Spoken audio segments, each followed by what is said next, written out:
Cinema എന്ന് പറയുന്നത് എല്ലാവരും ജീവിതത്തിൽ ഒരു സ്വപ്നമാണ്. അതിനുവേണ്ടി ഊണും ഉറക്കവും ജീവിതം പോലും ത്യജിച്ച പല ആൾക്കാരും നമ്മുടെ ചുറ്റുപാടുണ്ട്. സിനിമയ്ക്ക് വേണ്ടി സ്വന്തം ജീവിതം മാറ്റിവെച്ച് അതിൽ ഒരുപാട് ദുരനുഭവങ്ങൾ ഉണ്ടായ ഒരു വ്യക്തിയാണ് നമ്മുടെ കൂടെ ജോയിൻ ചെയ്തത്. യെസ്, വിഷ്ണുകുമാറാണ് നമ്മുടെ കൂടെ ജോയിൻ ചെയ്തത്. ഞാൻ ഓർഫനേജിലെ പഠിച്ച വളർന്നല്ല. രജിസ്ട്രേഷൻ ഫീ എന്ന് പറഞ്ഞ് നമ്മുടെ കയ്യിൽ നിന്ന് 500-1000 രൂപ വെച്ചിട്ട് നമ്മുടെ കയ്യിൽ നിന്ന് മേടിക്കും. പെട്ടെന്നൊരു പൈസ ഉണ്ടാക്കാൻ വേണ്ടി ഒരു ഓഡീഷൻ അതെ വിളിക്കും. അതെ അതിലെ ഒരുപാട് പേര് 1000 വെച്ചിട്ട് 10 രൂപ 10,000 ആയി. ഒരിക്കലും നമ്മൾ ഒരു സിനിമയിൽ ഓഡിഷന് വിളിക്കുമ്പം പൈസ അങ്ങോട്ട് കൊടുത്തിട്ടുള്ളതാണെങ്കിൽ ഒരിക്കലും അത് ഫേക്കാണ്. ഒരിക്കലും അങ്ങനെ പോകരുത്. ഞാൻ പഠിച്ചത് ITI AC മെക്കാനിക് ആയിരുന്നു. ഓക്കെ, ഇറ്റലിക്ക് കിട്ടി. ഇറ്റലിയിൽ AC മെക്കാനിക് ആയിട്ട് ജോലി കിട്ടി. എന്നിട്ട് എന്തുകൊണ്ട് പോയില്ല? ഏജൻസി പറ്റിച്ചു. ഏജൻസി പറ്റിക്കാന്ന് പറഞ്ഞാല് എന്ന് വെച്ചിട്ട് ക്യാഷ് മേടിച്ചിട്ട് എത്ര ലക്ഷം മേടിച്ചു? 5 ലക്ഷം. ഇപ്പൊ ചില സ്ഥലങ്ങളിൽ ഇപ്പൊ നമ്മൾ പോകുമ്പോഴും കഞ്ചാവ ആ ഒരു ലുക്ക് കാണുമ്പോഴേ അപ്പോഴേ ഞാൻ പറഞ്ഞു, ചേട്ടാ നമ്മൾ നമ്മുടെ പ്രൊഫഷണൽ കാര്യങ്ങളൊക്കെ ആയിട്ട് നടത്തുന്നോണ്ട് മുടി വളർത്തിയതാ. വിഷ്ണു, നമസ്കാരം. വിഷ്ണുവിനെ വിളിക്കാതെ ബണ്ണി എന്ന് വേണം വിളിക്കാൻ എന്നിട്ട് പറഞ്ഞിരുന്നു. എന്താണ് അങ്ങനെ ഒരു പേര് ബണ്ണി? എനിക്ക് അല്ലു അർജുന ഫിലിമാണ് ഞാൻ ആദ്യമായിട്ട് ഫുൾ ആയിട്ട് കണ്ടത്, ആര്യ. അതെ അതെ. അതിനുശേഷം എനിക്ക് അല്ലു അർജുനെ ഭയങ്കരമായിട്ട് ഇഷ്ടമാണ്. അതാണ് സിനിമയെ സ്നേഹിക്കാനുള്ള ഫസ്റ്റ് റീസൺ. പടം റിലീസ് ചെയ്തിട്ടുണ്ട്, കണ്ടിരുന്നോ? ഹാപ്പി കണ്ടു. എന്തായാലും ഇഷ്ടപ്പെട്ടല്ലോ. അപ്പൊ വിഷ്ണു അല്ലെങ്കിൽ ബണ്ണി എത്ര നാളായി ഒരു സിനിമ ഫീൽഡിലോട്ട് വരാൻ ആഗ്രഹം തുടങ്ങിയിട്ട്? ചെറുപ്പം പോലെ ആഗ്രഹമുണ്ട്, പക്ഷെ വളർന്ന സാഹചര്യം, ഞാൻ ഓർഫനേജിലെ പഠിച്ച വളർന്നല്ല. എനിക്കൊരു 3.5 വയസ്സ്, അനിയന് 1.5 വയസ്സ് മുതൽ അടൂര് ഓർഫനേജിലെ പഠിച്ച വളർന്നേക്കെ. അപ്പൊ ഞങ്ങള് അവിടെ സിനിമ കാണാൻ പോലും നമുക്ക് ടൈം കാര്യങ്ങളൊക്കെ ഉണ്ട്. അപ്പൊ ചിലപ്പം സിനിമ അവര് ഓഫ് ചെയ്യും. എത്രാമത്തെ വയസ്സിലാണ് ഓർഫനേജ്? ജനിച്ചപ്പോ ഓർഫനേജിലായിരുന്നോ? അതെ. എനിക്കൊരു 3.5 വയസ്സ്, അനിയന് 1.5 വയസ്സ്. അമ്മ ഉപേക്ഷിച്ചതാ. അമ്മ ഉപേക്ഷിച്ചു പോയി? അമ്മയും അച്ഛനും രണ്ടുപേരും ഉപേക്ഷിച്ച് രണ്ടുപേരും രണ്ടു വഴിക്ക് പോയി. അതെ. അപ്പൊ അവര് എന്തിനാ നിങ്ങളെ ജനിപ്പിച്ചെന്നുള്ള ചോദ്യം നമുക്ക് ഉണ്ടായിട്ടുണ്ട്. അപ്പം നമുക്ക് അറിയാവുന്ന കാര്യം മരിച്ചുപോയി എന്നുള്ള ഒരു കാര്യമുള്ളായിരുന്നു. ഞാൻ 10ൽ പഠിക്കുമ്പോഴാ സ്വന്തം അമ്മ ജീവിച്ചിരിപ്പുണ്ടെന്ന് അറിയുന്നത്. അത് ആ ഒരു റീസൺ ഉണ്ടായത്, ഞാൻ പ്രോഗ്രാംസിന് പാടാൻ പോകും. ഓർഫനേജിൽ നിന്ന് തന്നെ ഭജൻസ് എന്ന് പറയും. അപ്പൊ അങ്ങനെ പാടാൻ പോയപ്പം എന്റെ നാട് തെങ്ങമം എന്ന് പറയുന്ന സ്ഥലത്താണ്. ഏത് ജില്ല? പത്തനംതിട്ട ജില്ല. അപ്പൊ അവിടെ കണ്ണമ്പള്ളി ദേവീക്ഷേത്രം എന്ന് പറയുന്ന അവിടെ ഉത്സവ സമയത്ത് പാടാൻ പോയ സമയത്താണ് സ്വന്തം അമ്മ തന്റെ കുഞ്ഞിനടുത്ത് വന്നിട്ട് ചോദിക്കുന്നത്, അതായത് എന്നോട് വന്നിട്ട് ചോദിക്കുന്നത്, അവിടെ വിഷ്ണു എന്ന് പറയുന്ന ഒരു പയ്യൻ ഉണ്ട്, അപ്പം ആ പയ്യനെ അറിയൂന്ന് എന്നോടാ ചോദിക്കുന്നത്. സ്വന്തം അമ്മ എന്നോട് വന്നിട്ട് ചോദിക്കുന്നത്. കാരണം വർഷങ്ങൾക്ക് ശേഷം കാണുന്നത്, എനിക്കും അറിയില്ല, അമ്മയാണെന്ന് അറിയില്ല. ഞാൻ ചോദിച്ചു, അവര് വന്നിട്ടില്ല, പ്രോഗ്രാമിന് വന്നിട്ടില്ല. അപ്പൊ ഞാൻ ചോദിച്ചു, ഈ വിഷ്ണുവിന്റെ വിശാഖന്റെ ആരാന്ന് ചോദിച്ചു. അന്നേരം പറഞ്ഞു, ഞാൻ അവരുടെ അമ്മയാണ്. സ്വന്തം മകനോട് മകനാന്നറിയാതെ അമ്മ വന്നിട്ട് പറയാണ് ഞാൻ തന്റെ അമ്മയാണെന്ന്. അങ്ങനെ ഒരു, അപ്പൊ എനിക്കത് പെട്ടെന്ന് അക്സെപ്റ്റ് ചെയ്യാൻ പറ്റില്ല. കാരണം എനിക്കറിയാവുന്നത് സ്വന്തം അമ്മ മരിച്ചുപോയി. ഓർഫനേജിലെ റെക്കോർഡ്സിലൊക്കെ ആണെങ്കിലും അങ്ങനെയാണ് അവരും നമ്മുടെ അടുത്ത് അങ്ങനെയാ പറഞ്ഞേക്കുന്നത്. ചോദിച്ചില്ലേ എന്തിനാ? ഞാൻ ചോദിക്കാൻ നമുക്ക് പറ്റുന്ന സാഹചര്യം ആയിരുന്നില്ല.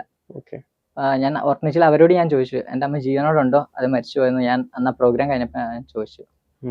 അവര് പറഞ്ഞു, ഞങ്ങൾക്കറിയില്ല, ഇവിടെ അത് ട്രസ്റ്റിന്റെ ആയതുകൊണ്ട് അവരാളുകൾ ഇങ്ങനെ മാറി മാറിയാ വരുന്നത്. അപ്പൊ അവര് പറയുന്നത് മാത്രമേ നമുക്കറിയുള്ളൂ. അമ്മ ജീവിച്ചിട്ടുണ്ടോ അച്ഛൻ ജീവിച്ചിട്ടുണ്ടോ ഒന്നും അവർക്കറിയില്ല എന്നാണ് പറഞ്ഞത്. ഒരു സ്ത്രീ കുട്ടീനെ ജനാല കൂടെ പുറത്തിട്ടൊരു സംഭവം, അതിൽ ആ സ്ത്രീനെ വളരെയധികം പ്രോത്സാഹിപ്പിക്കുകയും അല്ലെങ്കിൽ ആ കുട്ടിയുടെ അവസ്ഥ അല്ലെങ്കിൽ ആ സ്ത്രീയുടെ അവസ്ഥ മനസ്സിലാക്കണം എന്നൊക്കെ പറഞ്ഞ് സോഷ്യൽ മീഡിയയിൽ പല ആൾക്കാരും വീഡിയോസ് ചെയ്യുന്നുണ്ട്. പക്ഷെ എന്തിനാണ് നിങ്ങൾക്ക് സാധിക്കുന്നില്ലെങ്കിൽ ഇതുപോലെ ഒരു ജീവൻ നൽകിയിട്ട് ഉപേക്ഷിച്ച് പോകണമെന്നുള്ളതാണ് എൻ്റെ ഒരു ചോദ്യം. വാട്ടെവർ, അത് പാസ്റ്റ് ഈസ് പാസ്റ്റ്. അവിടെ നിന്ന് പിന്നെ എങ്ങനെയാണ് സർവൈവ് ചെയ്ത് ഇവിടെ വരെ എത്തിയത്? അത് കഴിഞ്ഞ് സ്വന്തം അമ്മ ഓർഫനേജിൽ വന്നിട്ട് പറഞ്ഞു, കുട്ടികളെ വേണം. അപ്പൊ എനിക്ക് പോവാൻ അത്യാവശ്യം ബുദ്ധിമുട്ടായിരുന്നു. കാരണം ചെറുപ്പം മുതലേ ഓർഫനേജിലാണ്. മറ്റുള്ള കുട്ടികൾക്ക് അച്ഛൻ അല്ലെങ്കിൽ അമ്മ ആരെങ്കിലും ഉണ്ടാവും. അപ്പൊ ഓണം ആയാലും ക്രിസ്മസ് ആയാലും വെക്കേഷൻ അവർ വന്ന് വീട്ടിൽ 10 ദിവസത്തേക്ക് വിളിച്ചുകൊണ്ട് പോകും. എനിക്കും അനിയനും മാത്രം ആരും ഉണ്ടായില്ല. ഞങ്ങൾ ഓർഫനേജിൽ തന്നെ ആയിരുന്നു. അമ്മന്ന് വിളിക്കാനോ അച്ഛന്ന് പറയാനോ ആരും ഉണ്ടായില്ല. റിലാക്സ് ആകും, കുഴപ്പമില്ല. നമ്മളെ ജീവനും തുല്യം സ്നേഹിക്കുന്നവരാണ് മാതാപിതാക്കൾ എന്ന് വേണം പറയാനായിട്ട്. അല്ലാതെ താങ്കൾ ഒരിക്കലും കരയരുത്. എന്താണെന്ന് വെച്ചാൽ താങ്കളെയും താങ്കൾ അനിയനും വേണ്ട എന്ന് പറഞ്ഞ് ഉപേക്ഷിച്ചു പോയ ഒരു സ്ത്രീയും പുരുഷനാണ് നിങ്ങളുടെ മാതാപിതാക്കൾ. അപ്പൊ അവര് ആലോചിച്ചിട്ട് അല്ലെങ്കിൽ ആ ഒരു സിറ്റുവേഷൻ ആലോചിച്ച് ഒരിക്കലും കരയരുത്. പിന്നീട് പറയുന്നുള്ളൂ, അവർക്കും അവരായിട്ടുള്ള സാഹചര്യങ്ങൾ ഉണ്ടാവാം. അപ്പൊ അതുകൊണ്ട് ഞാൻ ഇന്നേ വരെ ഞാൻ ചോദിച്ചിട്ടില്ല എന്തുകൊണ്ടാണ് ഞങ്ങളെ ഉപേക്ഷിച്ച് എന്ന് ഞാൻ ചോദിച്ചില്ല. എനിക്ക് പോകാൻ ഭയങ്കര ബുദ്ധിമുട്ടായിരുന്നു. ക്ലാസ് ടീച്ചർ സ്കൂളിൽ വന്ന് ക്ലാസ് ടീച്ചറാണ് എന്നോട് പറഞ്ഞത്, അമ്മയാണ്, അപ്പൊ എന്തായാലും നിങ്ങളെ തേടി വന്നേക്കുവാണ്, എന്തായാലും പോകണം. ശ്രീരേഖ എന്ന് പറയുന്ന ടീച്ചറുണ്ട്. ഞാൻ ടീച്ചറെയാണ് അമ്മയുടെ സ്ഥാനത്ത് ഞാൻ കണ്ടിട്ടുള്ളത്. എന്നോട് അതുപോലെ സംസാരിച്ചിട്ടുള്ളതൊക്കെ ടീച്ചറാണ്. ഞാൻ നൂറിനാട് CBM-ലാണ് പഠിച്ചത്. അപ്പൊ നിങ്ങൾ തിരിച്ച് അമ്മയുടെ കൂടെ പോയോ? അങ്ങനെ +2 കഴിഞ്ഞിട്ട് വന്നു. അപ്പൊ അനിയൻ പറഞ്ഞു, ചേട്ടാ നമുക്ക് അമ്മ കിട്ടിയല്ലേ, നമുക്ക് പോവാം. അമ്മ വേറൊരു കല്യാണം കഴിച്ചിട്ടുണ്ടായി. അപ്പൊ അതിലൊരു കൊച്ചുണ്ടായി. അപ്പൊ അതിനെയും നമ്മൾ സ്വന്തം പെങ്ങള് എന്നുള്ള രീതിയിൽ അക്സെപ്റ്റ് ചെയ്തതെല്ലാം. അങ്ങനെ വീട്ടിൽ ചെന്നു. ആക്ക് പറ്റില്ലായിരുന്നു. രണ്ടാമത് കല്യാണം കഴിച്ച ആക്ക് പല രീതിയിൽ നമ്മൾ സംസാരം കേട്ടു. അങ്ങനെ അവിടുന്ന് ഇറങ്ങേണ്ടി വന്നു. അതായത് +2 കഴിഞ്ഞ് നിങ്ങൾ അമ്മയുടെ കൂടെ ഒരു പുതുജീവന് വേണ്ടി ചെന്നു. അവിടെ നിന്ന് നിങ്ങൾക്ക് ഇറങ്ങേണ്ടി വന്നു. പിന്നെ എങ്ങോട്ട് പോയി? അങ്ങനെയാണ് അനിയനെ കൂട്ടുകാരുടെ കൂടെ നിർത്തി ഞാൻ അങ്ങനെ എറണാകുളത്ത് ജോലി അന്വേഷിച്ച് എറണാകുളത്തേക്ക് വരുന്നത്. +2 വരെ പഠിച്ചു, അത് കഴിഞ്ഞ് സ്റ്റോപ്പായി? അവിടെ വെച്ച് സ്റ്റോപ്പായി. അത് കഴിഞ്ഞ് എറണാകുളത്തേക്ക് വന്നത്. എറണാകുളത്ത് ഹോട്ടലിലൊക്കെ ആയിരുന്നു വർക്ക് ചെയ്തതും കാര്യങ്ങളൊക്കെ. അങ്ങനെ പാർട്ട് ടൈം ആയിട്ട് വർക്ക് ചെയ്തു. പിന്നെ ITI കംപ്ലീറ്റ് ചെയ്തു. അപ്പൊ ഞാൻ ചോദിക്കട്ടെ, എപ്പോഴാണ് ഈ സിനിമ എന്ന് പറഞ്ഞൊരു ആഗ്രഹം ഉള്ളിൽ കയറിയത്? ചെറുപ്പം പോലെ ഉണ്ട്. അതിനുശേഷം ഷിയാസ് കരീം ആശാന്റെ ഇന്റർവ്യൂസ് ഒക്കെ കണ്ടപ്പം എനിക്കും തോന്നി നമ്മളെ കൊണ്ടും പറ്റും. കാരണം പുള്ളി മോഡലിംഗ് അങ്ങനെയൊക്കെ. അപ്പൊ എനിക്ക് മോഡലിംഗ് ചെയ്താൽ കൊള്ളാന്ന് തോന്നി. അപ്പൊ ഞാനങ്ങനെ മോഡലിംഗിന്റെ ഓഡിഷൻസ് അറ്റൻഡ് ചെയ്തു. അങ്ങനെ ഫസ്റ്റ് F&B ഇന്റർനാഷണൽ ഷോ ആയിരുന്നു. അതില് പോയി പാർട്ടിസിപ്പേറ്റ് ചെയ്തു. അതില് വേൾഡ് റെക്കോർഡ് കിട്ടി. പിന്നെ ചെന്നൈയുടെ കലാംസ് ഓഫ് റെക്കോർഡ്, അങ്ങനെ 2 റെക്കോർഡ് കിട്ടി. അങ്ങനെ 2 റെക്കോർഡ് ഹോൾഡറാണ് നമുക്ക് കിട്ടിയിട്ടുള്ളത്. നന്ദകുമാർ എന്ന് പറയുന്ന ഡയറക്ടർ, കൊച്ചിയിലുള്ള. ആ ഡയറക്ടർ എന്റെ ഫോട്ടോ എടുത്തിട്ട് എനിക്ക് പറഞ്ഞു ബാക്കിംഗ് ഒക്കെ കൊള്ളായിരുന്നു, ഞാൻ എന്തായാലും ഒരു ഫിലിം ചെയ്യുന്നുണ്ട്, അതില് വലിയ റോൾ അല്ലെങ്കിൽ പോലും ഒരു ക്യാരക്ടർ അവസരം കിട്ടാന്നുള്ളതാണല്ലോ എന്റെ ലൈഫില് എനിക്ക് ഏറ്റവും മറക്കാൻ പറ്റാത്തൊരു ഓർമ്മയാണ്. നന്ദകുമാർ സാർ ഒരുപാട് താങ്ക് യു. എനിക്ക് അങ്ങനെയാണ് അവസരം തന്നു. ഏത് മൂവിയിലായിരുന്നു? ദുരാത്മാവ് എന്നാണ് മൂവി. അപ്പൊ അത് എന്തൊക്കെയോ കാരണങ്ങളാൽ സിനിമ ഇതുവരെ ആയിട്ട് ഇറങ്ങിയിട്ടില്ല. ഫസ്റ്റ് ക്യാമറയുടെ മുമ്പിൽ എപ്പോഴാണ് ആദ്യമായിട്ട് എത്തുന്നത്? നന്ദകുമാർ സാറിന്റെ ഈ മൂവിയിലാണ്. അതില് വലിയൊരു ക്യാരക്ടർ ആയിരുന്നു? ചെറിയൊരു ക്യാരക്ടറാണ്. ദുരാത്മാവ് ഒരു പ്രണയ സ്റ്റോറിയാണ് അവർ പറയുന്നത്. ഇതില് കാമുകൻ ഞാനാണ്. അത് ചെറിയൊരു ക്യാരക്ടർ അല്ല, നല്ലൊരു രജിസ്റ്റർ ആയ ഒരു ക്യാരക്ടർ തന്നെയാണ് ഞാൻ വിശ്വസിക്കുന്നത്. പക്ഷെ എന്തുകൊണ്ട് അത് മുടങ്ങിപ്പോയി? അറിയില്ല. സാറിനോടും ഞാൻ അങ്ങോട്ടേക്ക് ചോദിച്ച് വിഷമിപ്പിക്കേണ്ടെന്ന് വെച്ചിട്ട് ഞാനും ചോദിച്ചിട്ടില്ല. അങ്ങനെ അത് കഴിഞ്ഞു. പിന്നെ അത് കഴിഞ്ഞിട്ട് എനിക്കൊരു short film Binu George sir സംവിധാനം ചെയ്ത ലൈൻ എന്ന് പറയുന്ന ഒരു ഷോർട്ട് ഫിലിമില്, അതില് ആ ഷോർട്ട് ഫിലിമിൽ എന്നെ സെലക്ട് ചെയ്തിട്ടില്ലായിരുന്നു, കാണാൻ വേണ്ടിയിട്ട് ഞാൻ പോയതാ. അപ്പൊ അങ്ങനെ വരാന്ന് പറഞ്ഞ പയ്യൻ വരാണ്ടിരുന്നപ്പം ആ ഒരു ക്യാരക്ടർ എനിക്ക് ഭാഗ്യം. ഞാൻ എന്റെ ഫോട്ടോ അയച്ചു കൊടുത്തു. അപ്പം പറ്റില്ല എന്ന് പറഞ്ഞ് എന്നെ റിജക്ട് ചെയ്തതാ.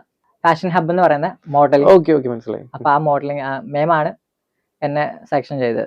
അപ്പൊ അതില് കിട്ടിയില്ല. അപ്പൊ ഞാൻ പറഞ്ഞു, മാം ഞാൻ വന്നോട്ടെ, സാറിനോടൊന്ന് ചോദിക്കുമെന്ന് ചോദിച്ചു.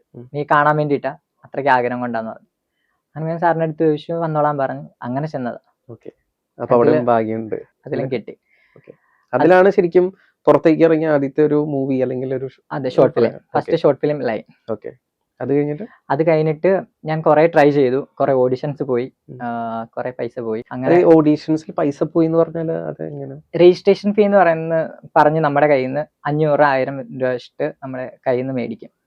നമ്മള് അത്രയ്ക്ക് ആഗ്രഹിച്ചിട്ട് നമ്മൾ അവിടുന്ന് ഇവിടുന്നൊക്കെ കടം മേടിച്ചാലേ വർക്ക് ചെയ്ത ക്യാഷ് ഒക്കെ സ്വരുക്കൂട്ടിയിട്ടായിരിക്കും നമ്മൾ അത് ചെയ്യുന്നത്. അവിടെ ചെല്ലുമ്പം നമുക്ക് പിന്നീട് ആ ഒരു സബ്ജക്റ്റിനെ പറ്റിയിട്ട് നമ്മൾ കേൾക്കുന്നേ ഇല്ല. സിനിമ സ്റ്റാർട്ട് ആവുന്നതിനെ പറ്റിയിട്ടോ ഒന്നും അറിയുന്നില്ല. അതായത് പെട്ടെന്നൊരു പൈസ ഉണ്ടാക്കാൻ വേണ്ടിട്ട് ഒരു ഓഡീഷൻ വിളിക്കും. അതിലെ ഒരുപാട് പേര് 1000 വെച്ചിട്ട് 10 രൂപ 10,000 ആയി. അത് എനിക്ക് ഞാൻ അങ്ങനെ ഒരുപാട് പോയിട്ടുണ്ട്, ഒരുപാട് ക്യാഷും പോയിട്ടുണ്ട്. ഒന്നുമില്ല, പറ്റിയിട്ടാണ് നമുക്കും പറഞ്ഞു തരാൻ ഒരാളില്ല. അപ്പൊ എനിക്ക് റീസെന്റ് അത് എനിക്ക് മനസ്സിലായത് നമ്മുടെ ജയസൂര്യ ചേട്ടന്റെ ഒരു ഇന്റർവ്യൂ ഞാൻ കണ്ടായിരുന്നു. ഒരിക്കലും നമ്മൾ ഒരു സിനിമയിൽ ഓഡിഷന് വിളിക്കുമ്പം പൈസ അങ്ങോട്ട് കൊടുത്തിട്ടുള്ള ആണെങ്കിൽ ഒരിക്കലും അത് ഫേക്ക് ആണ്, ഒരിക്കലും അങ്ങനെ പോകരുത്. അതിനുശേഷമാണ് ഞാൻ അങ്ങനെയുള്ള ഓഡിഷൻസ് ഒഴിവാക്കി തുടങ്ങിയത്. അതുവരെ താങ്കൾ പൈസ അധ്വാനിക്കുന്ന പൈസ മൊത്തം അങ്ങനെ ഓഡീഷൻസിന് വേണ്ടി കളഞ്ഞു. അതെ അതെ അത് കഴിഞ്ഞിട്ട് പിന്നെ ഒരു ചാൻസ് കിട്ടിയോ കിട്ടിയില്ലേ? ചാൻസ് കിട്ടി. ഉം. അത് ജൂനിയർ ആർട്ടിസ്റ്റ് ആയിട്ട് ഓക്കെ രാഹുൽ എന്ന് പറയുന്ന ഒരു, അതായത് ഈ ലൈൻ എന്ന് പറയുന്ന ഷോർട്ട് ഫിലിമിന്റെ ക്യാമറാമാൻ ആയിരുന്നു. ഓക്കെ അപ്പൊ ഞാൻ ചേട്ടനോട് പറഞ്ഞു, ചേട്ടാ എന്തെങ്കിലും വർക്ക് ഉണ്ടെങ്കിൽ വിളിക്കണം എന്ന് പറഞ്ഞു. ഉം. അങ്ങനെ ഞാൻ ഫസ്റ്റ് പോയ എൻ്റെ സിനിമ എന്ന സ്വപ്നം നടന്നത്, ജൂനിയർ ആർട്ടിസ്റ്റ് ആയിട്ട് പോയത് RDXലായിരുന്നു. RDX. അതെ. Okay okay okay. അതില് ഒരു 5 ദിവസത്തെ ഷൂട്ട് ഉണ്ടായി. അത് ഏത് സീനിലാണ് വന്നേക്കുന്നത്? മറ്റേ പള്ളി പെരുന്നാളിലെ സീനാണോ? പള്ളി പെരുന്നാളിന്റെ ഫസ്റ്റത്തെ ഓക്കെ ഫൈറ്റ് സീനിൽ ഉം. ഫ്രെയിം കിട്ടിയിട്ടുണ്ട്. അത് ഓക്കെ കണ്ടിട്ട് ഫ്രണ്ട്സ് ഒക്കെ വിളിച്ചു. ഓക്കെ. അപ്പൊ അതാണ് എന്റെ സിനിമയുടെ അതായത് first തുടക്കം. തിയേറ്റർ മൂവിയില് ആദ്യത്തെ മൂവി എന്ന് പറഞ്ഞാൽ RDX ആണ്. RDX അവിടെ നിന്നാണ് ആരംഭിക്കുന്നത്. അതെ അതെ. ഓക്കെ എന്നിട്ട് പെപ്പെ ഒക്കെ ആയിട്ട് ഓക്കെ നല്ലൊരു ഇതായിരുന്നു. ഉം. കുറെ മൂവീസിൽ ജൂനിയർ ആർട്ടിസ്റ്റ് ആയിട്ട് വർക്ക് ചെയ്തു. എത്ര മൂവീസ് ജൂനിയർ ആർട്ടിസ്റ്റ് ആയിട്ട് പോയി? 4-5 മൂവിയിൽ. ഓക്കെ ലാസ്റ്റ് ചെയ്ത മൂവി ഒരു വടക്കം പ്രണയപർവ്വം. ജൂനിയർ ആർട്ടിസ്റ്റ് ആയിട്ടല്ല വിളിച്ചത്, അവര് കാസ്റ്റ് ചെയ്തു. ഓക്കെ അങ്ങനെ വിളിച്ചു. പക്ഷെ ഡയലോഗ്സ് ഇല്ല, അത്യാവശ്യം നല്ല സ്ക്രീൻ ഉണ്ടായി. സ്ക്രീനിലെ ഒരു ബിഗ് സ്ക്രീനിൽ എത്താൻ എവിടെയെങ്കിലും തല വെക്കാന്നുള്ളതാണുള്ളത് അതെ.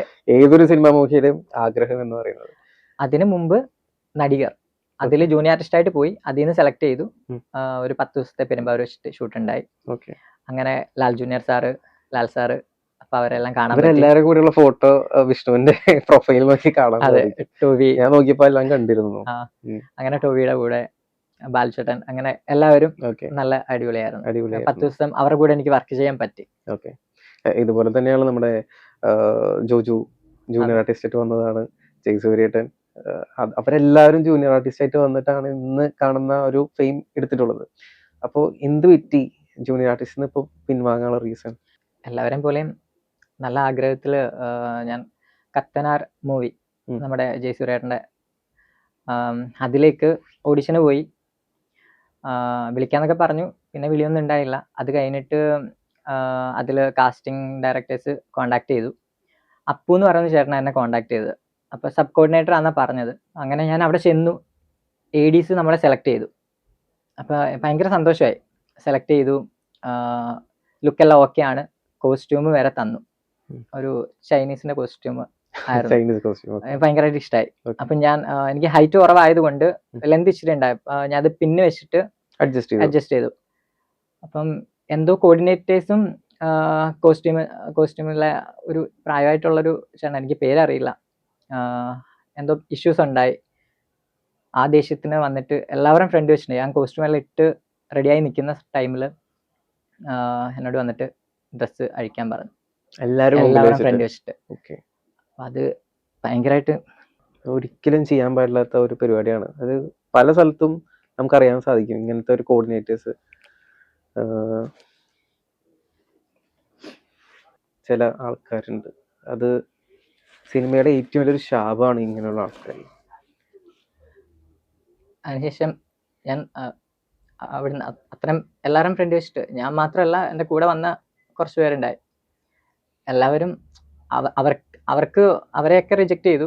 എല്ലാവരും സെലക്ട് ചെയ്ത് നിർത്തിയിട്ടാണ് റിജക്ട് ചെയ്തത്. അപ്പം കോസ്റ്റ്യൂം ഡിപ്പിച്ചിട്ട് എന്നോട് എനിക്ക് ഭയങ്കരമായിട്ട് അത് ഫീൽ ആയിട്ടുണ്ട്. ചോദിച്ചില്ല എന്തുകൊണ്ടാണ്? അല്ലെങ്കിൽ അവിടെ അദ്ദേഹം പ്രായമായിട്ടുള്ളത് ആയതുകൊണ്ട് എനിക്ക് അന്നേരം ഞാൻ അവിടെ അയാളൊരു കോർഡിനേറ്റർ ആയിരുന്നോ? ഈ കാസ്റ്റിംഗ് ജൂനിയർ ആർട്ടിസ്റ്റ് കോർഡിനേറ്റർ ആണോ? Costume designer. ആ ഫിലിമിലെ മെയിൻ കോസ്റ്റ്യൂം ഡിസൈനറാണ്. ഓക്കെ. ഞാൻ അതിന് ശേഷം കോസ്റ്റ്യൂം എല്ലാം ഇഷ്ടം ഞാൻ ഒന്ന് റിലാക്സ് ആയതിനു ശേഷം, കാരണം ആ സമയത്ത് നമ്മൾ സംസാരിച്ച് കഴിഞ്ഞാൽ വഷളാവുള്ളൂ. അതെ. ഞാൻ അതിന് ശേഷം പുള്ളിയെടുത്ത് ഞാൻ പോയിട്ട് ഞാൻ ചോദിച്ചു. ഞാൻ പറഞ്ഞു, ചേട്ടാ നമ്മൾ ഇവിടുത്തെ ഫുഡ് കഴിക്കാനോ അങ്ങനെ, പുള്ളി അങ്ങനെയൊക്കെ പറഞ്ഞു. എന്താ പറഞ്ഞു അദ്ദേഹം? ഇവിടെയൊക്കെ നിന്നെപ്പോലുള്ളവന്മാർ വരും, ഫുഡ് അടിക്കാൻ വേണ്ടിയിട്ട് മാത്രം വരും എന്നുള്ള രീതിയിലൊക്കെ വളരെ മോശമായിട്ട് സംസാരിച്ചു. ഞാൻ പറഞ്ഞു, ചേട്ടാ ഞാൻ ഇവിടുത്തെ ഫുഡ് കഴിക്കാൻ വേണ്ടിയിട്ട് വന്നതല്ല, പട്ടിണിയാണെങ്കിൽ പോലും നമ്മൾ ആ ഒരു ആഗ്രഹവും കാര്യങ്ങളൊക്കെ വെച്ചിട്ടാണ് നടക്കുന്നത്. അപ്പൊ വിളിച്ചിട്ടാണ് വന്നത്, ഇങ്ങനെ ഒരാളെടുത്തും ചെയ്യരുത് ചേട്ടാന്ന് പറഞ്ഞു. ചേട്ടനും ഒരുപാട് കഷ്ടപ്പെട്ടിട്ടായിരിക്കും ഈ ഒരു മേഖലയിൽ നിൽക്കുന്നത്. ഇവന്മാരൊക്കെ വന്ന വഴി മറക്കണോണ്ടാണ് ഇങ്ങനെയൊക്കെ ചെയ്യുന്നത്. അപ്പൊ ഞാൻ അത്രയും പറഞ്ഞു ഞാൻ ഇറങ്ങിയപ്പോഴത്തേക്കും, കാരണം പുള്ളിയുടെ കൂടെ വർക്ക് ചെയ്യുന്ന എല്ലാവരും ഉണ്ടായി. എല്ലാവർക്കും ഭയങ്കര വിഷമായി. പുള്ളി എന്നെ വിളിച്ചിട്ട് മോനെ ഞാൻ ആ ദേഷ്യത്തിന് പറഞ്ഞാണെന്ന് എന്നോട് പറഞ്ഞു, സോറി എന്ന് പറഞ്ഞു. ഞാൻ പോവാന്ന് പറഞ്ഞ് ഞാൻ ഇറങ്ങി. അങ്ങനെ ഇറങ്ങി. അതിനുശേഷം ഇനി ജൂനിയർ ആർട്ടിസ്റ്റ് പോവില്ല എന്ന് തീരുമാനിച്ചു. അതിനുശേഷം ജൂനിയർ ആർട്ടിസ്റ്റ് ആയിട്ട് പോകുന്നില്ല. എന്തായാലും സ്വന്തമായിട്ട് ഒരു സിനിമയൊക്കെ ചെയ്യണം. സ്വന്തമായിട്ടൊരു സിനിമ ചെയ്യണം. അതാണ് അതിനൊരു ഉത്തരം. അതെ. എന്നിട്ട് അതില് കോസ്റ്റ്യൂം ഡിസൈനർ ആയിട്ട് ആശാനെ വിളിക്കണം എന്നൊക്കെയാണ്. അതൊരു സ്വീറ്റ് റിവെഞ്ച് ആയിട്ട് മാറട്ടെ. അതെ. അങ്ങനെയല്ലേ നമുക്ക് പഠിപ്പിക്കാൻ പറ്റുള്ളൂ. അല്ലാതെ സിനിമാ ലോകത്തില് ശാപം പിടിച്ച കുറച്ച് ആൾക്കാരുണ്ട്. അതായത് സിനിമാ ലോകത്തിനെ നശിപ്പിക്കുന്ന കുറച്ച് ആൾക്കാരുണ്ട്. അതായത് ഇവരെങ്ങനെ വന്നു എന്ന് ചിന്തിക്കാതെ കഷ്ടപ്പെട്ട ഒരു ചാൻസിന് വേണ്ടി എത്രയോ പട്ടിണി, ഇപ്പൊ താങ്കൾ തന്നെ പറഞ്ഞ പട്ടിണി കിടന്നാലും ഒന്ന് അഭിനയിച്ചാൽ മതി, ഇവന്മാർക്ക് എന്തോ ഇവന്മാരുടെയാണ് സിനിമ എന്ന് വിചാരിക്കുന്ന കുറെ ആൾക്കാരുണ്ട്. ഇതുപോലെ ജൂനിയർ ആർട്ടിസ്റ്റ് ആയിട്ട് പോകുമ്പോൾ പേയ്മെന്റ് കാര്യത്തിൽ നമ്മൾ പലപ്പോഴും കേട്ടിട്ടുണ്ട്, പൈസ കിട്ടാറില്ല, കോർഡിനേറ്റേഴ്സ് അടിച്ചു മാറ്റുന്നു എന്നൊക്കെ കേൾക്കുന്നുണ്ട്. അത് ശരിയാണോ തെറ്റാണോ? അങ്ങനെയുള്ള കോർഡിനേറ്റേഴ്സ് ഉണ്ട്, എന്നാ കറക്റ്റ് ആയിട്ട് പേയ്മെന്റ് തരുന്ന കോർഡിനേറ്റേഴ്സും ഉണ്ട്. താങ്കൾക്ക് എത്ര രൂപയാണ് ജൂനിയർ ആർട്ടിസ്റ്റ് ആയിട്ട് പോകുമ്പോൾ കിട്ടാറുള്ളത്? എനിക്ക് 800 ആണ് കിട്ടിക്കൊണ്ടിരുന്നത്. അത് കഴിഞ്ഞപ്പോ നടികരിൽ വന്നപ്പം ശ്യാം ചേട്ടനായിരുന്നു. ശ്യാം ചേട്ടൻ എനിക്ക് 1000 ഇഷ്ടം ശ്യാം ചേട്ടൻ തരുമായിരുന്നു. അപ്പൊ എനിക്ക് തോന്നുന്നു കറക്റ്റ് വാല്യൂ പറഞ്ഞത് 1000 ആയിരിക്കാം. 800 കിട്ടുന്നത് ചിലപ്പോൾ 200, ചിലപ്പോൾ കട്ടിങ് ആവാം. പക്ഷേ ഈ ജൂനിയർ ആർട്ടിസ്റ്റിൽ സ്ത്രീകൾക്ക് കുറച്ചുകൂടി കൂടുതൽ കിട്ടുന്നു എന്ന് പറയുന്നുണ്ട്. 1500 പേയ്മെന്റ് ഒക്കെ 1500 കിട്ടുന്നുണ്ട്. അതെന്താ ഇക്വാലിറ്റി അവിടെ ബാധകല്ലേ? എല്ലാ ഫീൽഡിലും അതൊക്കെ തന്നെ. അതെന്താ അങ്ങനെ ചിന്തിച്ചിട്ടുണ്ടോ? ചിന്തിച്ചിട്ടുണ്ട്. ബോയ്സിനെ പൊതുവെ എന്താ പറയാ, ഇപ്പം എക്സ്പോസ് കാര്യങ്ങളൊക്കെ ബോയ്സിന്റെ അവർക്ക് വലിയ റീച്ചോ കാര്യങ്ങളൊന്നും ഉണ്ടാവില്ല. പല ചാനൽസും ഓൺലൈൻ മീഡിയാസും ആണെങ്കിലും ന്യൂസ് ചാനൽ ആണെങ്കിലും ഏറ്റവും കൂടുതൽ ഹൈലൈറ്റ് ചെയ്യുന്നത് ഇതുപോലുള്ള കാര്യങ്ങളാണ്. അതെനിക്ക് മനസ്സിലായി. പറയുന്നത് സ്ത്രീകൾ ഒരു കാഴ്ചവസ്തുവായി മാറി. അങ്ങനെ ഒരിക്കലും പറഞ്ഞല്ല. പക്ഷെ എന്നാലും അതിനാണ് കൂടുതൽ ഡിമാൻഡ് വരുന്നത്. വ്യൂവേഴ്സ് കാര്യം. കാരണം ഇപ്പം നമ്മളിപ്പോ റീസെന്റ് ഇപ്പൊ നല്ലൊരു രീതിയിൽ ഇപ്പം മോഡലിംഗ് കാര്യങ്ങളൊക്കെ ചെയ്തു കഴിഞ്ഞാൽ അത് നമുക്ക് ലൈക്ക് വ്യൂവേഴ്സ് ഒക്കെ കയറാൻ നല്ല ബുദ്ധിമുട്ടാണ്. നമ്മൾ ഒരുപാട് പേർക്ക് നമ്മൾ തന്നെ ഷെയർ ചെയ്ത് മെസ്സേജ് വരെ അയക്കണം, ലൈക്ക് അടിക്കുക. എനിക്കൊരു അവസ്ഥയാണ്. ഞാനും പണ്ട് മോഡലിംഗ് ഒക്കെ ചെയ്തൊരു സമയത്ത് നമ്മൾ എത്ര നല്ല, അതായത് ഫോട്ടോ എടുക്കാൻ വേണ്ടിട്ട് കുറെ ഡെഡിക്കേറ്റഡ് ആവും. നമ്മൾ ചിലപ്പോൾ പാറപ്പുറത്ത് കയറി ഒരുപാട് കാര്യങ്ങളൊക്കെ നമ്മൾ ചെയ്തിട്ടായിരിക്കും നല്ലൊരു ഫോട്ടോ എടുക്കുന്നുണ്ടാവുക. കാണാൻ അത്യാവശ്യം വൃത്തിയുള്ള ഒരു ഫോട്ടോ ആണെങ്കിൽ പോലും ലൈക്ക് അടിക്കാൻ ആൾക്കാർ ഭയങ്കര മടിയാണ്. അതേ സമയത്ത് ഒന്നും ചെയ്യാതെ വെറുതെ നല്ല ക്യൂട്ട്നെസ് വാരി എറിഞ്ഞാൽ മതി, ലക്ഷങ്ങളാണ് അവർക്ക് ലൈക്ക് കിട്ടുന്നത്. മോഡലിംഗിനാണെങ്കിൽ തന്നെ ബോയ്സ് വന്നു കഴിഞ്ഞാൽ ക്യാമറയൊക്കെ ഇങ്ങനെ, ഗേൾസ് വന്നു കഴിഞ്ഞാൽ ക്യാമറ ഇങ്ങനെ നേരമില്ല. ഞാൻ ചോദിച്ചിട്ടുണ്ട്, ഞാൻ ഓപ്പൺ ആയിട്ട് ചോദിച്ചിട്ടുണ്ട്. ഫസ്റ്റ് മോഡലിംഗ് വന്ന ടൈമാ. എങ്കിൽ പോലും ഞാൻ ചോദിച്ചു, ചേട്ടാ നമ്മുടെ ഇതുപോലൊക്കെ ഒന്ന് എടുത്തു തരൂ, ഇങ്ങനെയൊന്നും വേണ്ട, നേരെയുള്ള ഒരു ഫോട്ടോ എങ്കിലും എടുത്ത് തരുമെന്ന് ഞാൻ ചോദിച്ചിട്ടുണ്ട്. കാരണം നമുക്ക് അതുപോലെ അവസ്ഥ ഉണ്ടായിട്ടുണ്ട്. അങ്ങനെ പിന്നെ ഇപ്പൊ റീസെന്റ് ഉണ്ടായ ഞാൻ ഒരു വിഷു ഷൂട്ട് ചെയ്യാൻ വേണ്ടിയിട്ട് പുള്ളിയെല്ലാം നൈറ്റെല്ലാം വിളിച്ചെല്ലാം ഓക്കെ പറഞ്ഞു. പിറ്റേന്ന് പുള്ളി ചോദിച്ചു മോഡൽസ് ഉണ്ടോന്ന്. ഞാൻ പറഞ്ഞില്ല ചേട്ടാ, മോഡൽസ് ഇല്ല. ഒറ്റയ്ക്കുള്ള ഫോട്ടോഷൂട്ടാണ് താങ്കൾ? ഞാൻ പറഞ്ഞു ഫാമിലി ഷൂട്ടാണ്, മോഡൽസ് ഇല്ല, ഫാമിലി ഷൂട്ടാണ്, പേയ്മെന്റ് തരാം എന്നെല്ലാം പറഞ്ഞതാ. ആൾക്ക് അങ്ങോട്ട് പേയ്മെന്റ് കൊടുക്കാന്ന് പറഞ്ഞു. അപ്പൊ പുള്ളി മോഡൽസ് ഷൂട്ടേ എടുക്കുള്ളൂ എന്നുള്ള മോഡലല്ല എന്നുള്ള രീതിയിൽ. ഞാൻ പറഞ്ഞു ചേട്ടാ എന്റെ പ്രൊഫൈൽ ഞാൻ അയച്ചു തരാം, ചേട്ടൻ കണ്ടിട്ട് ഓക്കെ ആണ്, ഞാൻ നോക്കി താല്പര്യമില്ല എന്ന് പറഞ്ഞിട്ട് അങ്ങനെ ഉണ്ടായിട്ടുണ്ട്. അത് വളരെ സത്യമായിട്ടുള്ളൊരു കാര്യമാണ്.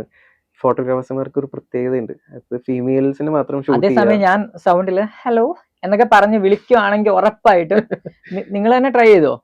നമ്മളൊരു ഫീമെയിൽ വോയിസിൽ നമ്മുടെ നമ്പറിൽ നിന്ന് വിളിക്കല്ലോ കേട്ടോ, വേറൊരു നമ്പറിൽ നിന്ന് ഫീമെയിൽ വോയിസിൽ വിളിച്ചു കഴിഞ്ഞാൽ ഉറപ്പായിട്ടും വരും. ആ ഒരു അവസ്ഥയിലാണ് പോയിക്കൊണ്ടിരിക്കുന്നത്. അതായത് സ്ത്രീകൾക്ക് ഇപ്പോൾ ലൈക്കും കാര്യങ്ങളും പുരുഷന്മാർക്ക് ഒന്നും ഇല്ലാത്തൊരു അവസ്ഥയിലാണ് പോയിക്കൊണ്ടിരിക്കുന്നത്. എന്ന് വെച്ചാൽ കഷ്ടപ്പെടുന്ന ഒരുപാട് പേരുണ്ട്. ആണുങ്ങളുടെ ഒരു പ്രശ്നമാണെന്ന് തോന്നുന്നു, ലൈക്ക് കൊടുക്കുന്ന ആണുങ്ങൾ തന്നെയാണല്ലോ. ആണുങ്ങളെ സപ്പോർട്ട് ചെയ്യാത്തോളം കാലം നമുക്ക് ഒരിക്കലും രക്ഷപ്പെടാൻ തോന്നുന്നില്ല എന്ന് എനിക്ക് തോന്നുന്നു. അതൊക്കെയാണ്. ഇപ്പൊ എന്തെങ്കിലും ജോലി ചെയ്യുന്നുണ്ടോ? ജോലി ചെയ്യുന്നുണ്ട്. ഓൺലൈനായിട്ട് ഷോപ്പിംഗ്, അങ്ങനെയുള്ള ഡ്രസ്സ് സെയിൽസ്, ഷൂസ് അങ്ങനെയുള്ള ഇത് ചെയ്യുന്നുണ്ട്. പിന്നെ ടെലികോളർ ആയിട്ട് വർക്ക് ചെയ്യുന്നുണ്ട്. പുറത്തേക്ക് പോകാൻ എന്തെങ്കിലും നോക്കിയിരുന്നോ? എബ്രോഡ് പോകാന്നുള്ളതാണ് നമ്മുടെ ഇപ്പോഴത്തെ ഒരു ട്രെൻഡ്. പുറത്തേക്ക് പോകാൻ നോക്കിയായിരുന്നു. ഞാൻ പഠിച്ചത് ITI AC മെക്കാനിക് ആയിരുന്നു. ഇറ്റലിക്ക് കിട്ടി. അപ്പൊ അത് ഇറ്റലിയിൽ AC മെക്കാനിക് ആയിട്ട് ജോലി കിട്ടി. എന്നിട്ട് എന്തുകൊണ്ട് പോയില്ല? ഏജൻസി പറ്റിച്ചു. ഏജൻസി പറ്റിക്കാന്ന് പറഞ്ഞാല് എന്ന് വെച്ചിട്ട് ക്യാഷ് മേടിച്ചിട്ട്. എത്ര ലക്ഷം മേടിച്ചു? 5 ലക്ഷം. 5 ലക്ഷം രൂപ താങ്കൾ കൊടുത്തു ഇറ്റലി പോകാൻ വേണ്ടിട്ട്? അതെ. എന്നിട്ട് ആ കാശ് പോയി. അപ്പൊ എങ്ങനെയാ 5 ലക്ഷം രൂപ കിട്ടി? അതാണ് അടുത്ത ചോദ്യം ആൾക്കാർക്ക് ഉണ്ടാവുക. 5 ലക്ഷം കിട്ടിയത് ഞാൻ വീട്ടു ജോലിക്ക് ഞാൻ പോവായിരുന്നു. വീട്ടു ജോലിക്ക്? കാരണം എനിക്ക് പുറത്തേക്ക് കിട്ടിയേക്കുന്നല്ലേ. അപ്പൊ ഞാൻ ക്യാഷ് റെഡിയാക്കാൻ വേണ്ടിയിട്ട് വീട്ടു ജോലിക്ക് പോവായിരുന്നു. എന്ത് ജോലി? വീട്ടില് അതായത് വയ്യാത്ത പേരൻസിനെ നോക്കാൻ വേണ്ടിയിട്ട്. Okay okay. അപ്പൊ അങ്ങനെ പോയി. കോന്നിയിൽ ദിനു എന്ന് പറഞ്ഞ സാറുണ്ടായി. സാറ് കുറച്ച് ഹെൽപ്പ് ചെയ്തു. പിന്നെ കുറച്ച് ഫ്രണ്ട്സ്, പിന്നെ കടമൊക്കെ മേടിച്ചു. പിന്നെ നമ്മൾ വിശ്വസിച്ച് ഒരു വീട്ടുകാർ ലോൺ എടുത്ത് തരാന്ന് പറഞ്ഞ് അതും വിശ്വസിച്ച് അവർക്ക് 1 ലക്ഷം രൂപ റെഡിയാക്കി കൊടുത്തു. അത് തവണകളായിട്ട് 10,000, 1000 വെച്ചിട്ട് 2000, 3000 അങ്ങനെ 10,000 ഒക്കെ വെച്ചിട്ട് മേടിച്ച് ആ വീട്ടുകാരും പറ്റിച്ചു. 1 ലക്ഷം രൂപ പോയി. അത് പിന്നെ സ്റ്റേഷനിൽ കേസ് കൊടുത്തു. അവരെന്നെ പറ്റിച്ചു. ആ വീട്ടുകാർ പറ്റിച്ചു. നിങ്ങളെ പറ്റിച്ചു? എന്നെ പറ്റിച്ചു. ഞാൻ പല നമ്പറിൽ നിന്ന് വിളിച്ച് ലാസ്റ്റ് അവർ കൊണ്ടുപോയി കേസ് കൊടുത്തു. കേസ് കൊടുത്തപ്പോൾ സ്റ്റേഷനിൽ നിന്ന് പത്തനാപുരം സ്റ്റേഷനിൽ നിന്ന് തന്നെ വിളിച്ചു. ഞാൻ പറഞ്ഞു സാറേ ഇന്നതുപോലെ എൻ്റെ കയ്യിൽ നിന്ന് ക്യാഷ് മേടിച്ചു, എന്നെ പലരും വിളിക്കുന്നുണ്ട്. അപ്പൊ ഞാൻ വിളിച്ചിട്ട് ഇവര് ഫോൺ എടുക്കുന്നില്ല, എനിക്ക് പല നമ്പറിൽ നിന്ന് വിളിച്ചേ പറ്റുള്ളൂ, ഞാൻ എന്താ സ്റ്റേഷനിൽ വരണോന്ന് ചോദിച്ചു. അവരോട് സ്റ്റേഷനിൽ അവർ സംസാരിച്ചു. അപ്പൊ ഇവര് ക്യാഷ് മേടിച്ചിട്ടുണ്ട്. അപ്പൊ അത് തിരിച്ചു കൊടുക്കാത്തോണ്ടല്ലേ ആ പയ്യനെ അങ്ങനെ ചെയ്യേണ്ടി വരുന്നത്. അപ്പൊ നിങ്ങൾ എത്രയും പെട്ടെന്ന് തിരിച്ചു കൊടുക്കാൻ. അങ്ങനെ അവര് ഓരോ മാസം 5000 വെച്ചിട്ട് അങ്ങനെ അടയ്ക്കുന്നുണ്ട്. അതിൽ ഞാൻ കയ്യിൽ കൊടുത്തേക്കുന്നതിന് തെളിവില്ല. അപ്പൊ തെളിവുള്ളത് മാത്രമേ എനിക്ക്, ആ എമൗണ്ട് മാത്രമേ എനിക്ക് കിട്ടത്തുള്ളൂ. അങ്ങനെ ഇതൊരു നിങ്ങൾക്കൊരു അനുഭവമായി മാറട്ടെ. എത്രയൊക്കെ വിശ്വസിച്ചെന്ന് പറഞ്ഞാലും ഒരാൾക്കും ഒരു രൂപ പോലും അത് അവരെ ഹെൽപ്പ് ചെയ്യാനാണെങ്കിൽ പോലും ഒരാളും ക്യാഷ് കൊടുത്ത് ഹെൽപ്പ് ചെയ്യാണ്ടിരിക്കുക. ഒരുപാട് അനുഭവങ്ങൾ ഉള്ളതുകൊണ്ട് പറയുന്നത്. പക്ഷെ അത് എങ്ങനെ വിശ്വസിക്കാതിരിക്കാൻ പറ്റുന്ന ഓരോരുത്തരുടെ സാഹചര്യം. എൻ്റെ അടുത്ത് കഴിഞ്ഞ ദിവസം ഒരാൾ വന്നിട്ട് ചേട്ടോ എനിക്കൊരു ദോശ മേടിച്ചു തരുമോ എന്ന് വന്ന് ചോദിക്കുമ്പോൾ നമ്മൾ അത്രത്തോളം വിശന്നിരിക്കുന്ന ആളാണ് ഞാൻ വിശ്വസിക്കുന്നത്. ആൾക്ക് ഞാനൊരു 50 രൂപ ഞാൻ കൊടുത്തു. ഇയാള് പോകുന്ന നേരം ബിവറേജിലേക്ക് ബാറിലേക്ക് പോകുന്നത്. അത് ഞാൻ ആലോചിക്കുന്നത് എങ്ങനെയൊക്കെ ശരിക്കും താങ്കളെ പോലെ ആൾക്കാരല്ല ആക്ടേഴ്സ്, ഇവരാണ് ശരിക്കും ആക്ടേഴ്സ് എന്ന് പറയുന്നത്. ഓസ്കാർ ലെവൽ വരെ കിട്ടും. ഒന്ന് വിശന്ന് കരയാന്നൊക്കെ പറയും, കണ്ണൊക്കെ നിറഞ്ഞ്. അതുകൊണ്ടാണ് ഞാൻ 50 രൂപ കൊടുത്തത്. മേടിച്ചു തന്നാ മതി മോനെ എന്നൊക്കെ പറയുമ്പോൾ നമ്മൾ അത്രയും ജെന്യൂൻ ആണെന്ന് വിശ്വസിക്കും. പറ്റിയിട്ടുണ്ട്. നമ്മൾ ഈ കളമശ്ശേരിയില് ഞാൻ IT പഠിക്കുന്ന സമയം, ആ സമയം ഞാൻ ഹോട്ടലിൽ വെയിറ്റ് ആയിട്ട് വർക്ക് ചെയ്തിട്ടാണ് പഠിക്കുന്നത്. നൈറ്റ് വർക്ക് ചെയ്യും, ഡേ പോയി പഠിക്കും. അപ്പൊ ആ ടൈമില് ഞാൻ ഒരു പുള്ളി വന്നിട്ട് ബസ് സ്റ്റോപ്പിൽ ഇപ്പോഴും മിക്കവാറും കാണാൻ തോന്നും, ഒരു കാലിൽ കെട്ടൊക്കെ കെട്ടി പുള്ളി ഇപ്പോഴും ഉണ്ട്.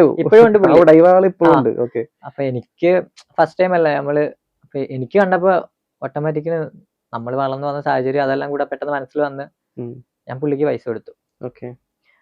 എനിക്ക് അന്ന് ടിപ്പ് 500 രൂപ എനിക്ക് ടിപ്പ് കിട്ടിയിട്ടുണ്ടായി. ആ പൈസ ഞാൻ അതുപോലെ കൊടുത്തു. 500 ആൾക്ക് കൊടുത്തു. ഞാൻ നോക്കിയപ്പം പിറ്റേന്നും പുള്ളി ഇതുപോലെ അവിടെ തന്നെ. അത് കഴിഞ്ഞപ്പോ നൈറ്റ് ഞങ്ങൾ ഫ്രണ്ട്സ് എല്ലാം കൂടെ പോയ ടൈമിൽ പുള്ളി വെള്ളം അടിച്ചിട്ട് വണ്ടിയുടെ ഫ്രണ്ടിൽ.